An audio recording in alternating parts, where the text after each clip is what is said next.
The second point, Exodus chapter 20, verse 1 through 21. We're going to talk about the 10 commandments.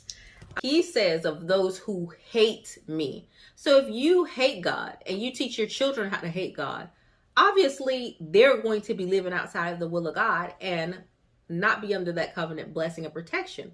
That's why God sent the Israelites to other kingdoms and conquered them, because they hated God. That is why the enemy for thousands and thousands of years has always tried to infiltrate the congregation and God's chosen, because they wanted to cherry pick their God, but they didn't want the consequences, or they didn't want to have to give up. They wanted to sacrifice their children with the excuse of this is our God and it's going to please him, and we got to give up our virgins and we get to divorce our wives or divorce our husbands. And these are all through selfish means. That's why people worship other gods.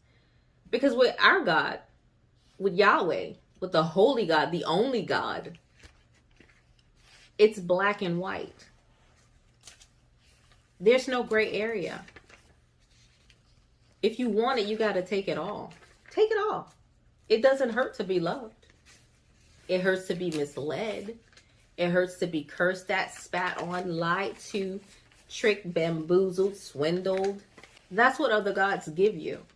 Deceit, lonely nights, broken homes, bad morals, confusion, multiple personalities. Those are spirits. Those are only spirits. When a demon incorporates one host and he is cast out, he comes back with more, stronger. That's if you're still a weak host. You cannot thwart off of the things that you play with in the dark. You're not strong enough to thwart off demons when you play with them in the dark. Casting spells and charms and all of these things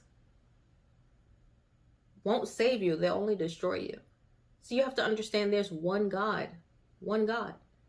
And that's why a lot of the times when, and I've seen this, when people play with other spirits, play with other religions,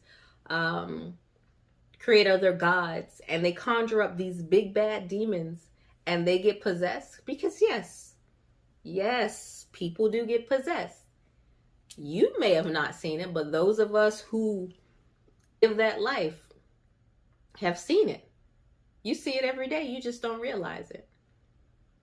And then when you get these big bad demons to jump on you, you run into the church, hoping that there's somebody righteous enough there that these demons will flee. Because you didn't take the time when you were casting spells and seeking out psychics and soothsayers and shaking chakras and playing with sage sticks and all of the things that may not be a full-blown religion of another god, but it is the practice of another god's religion. You can't get it off yourself.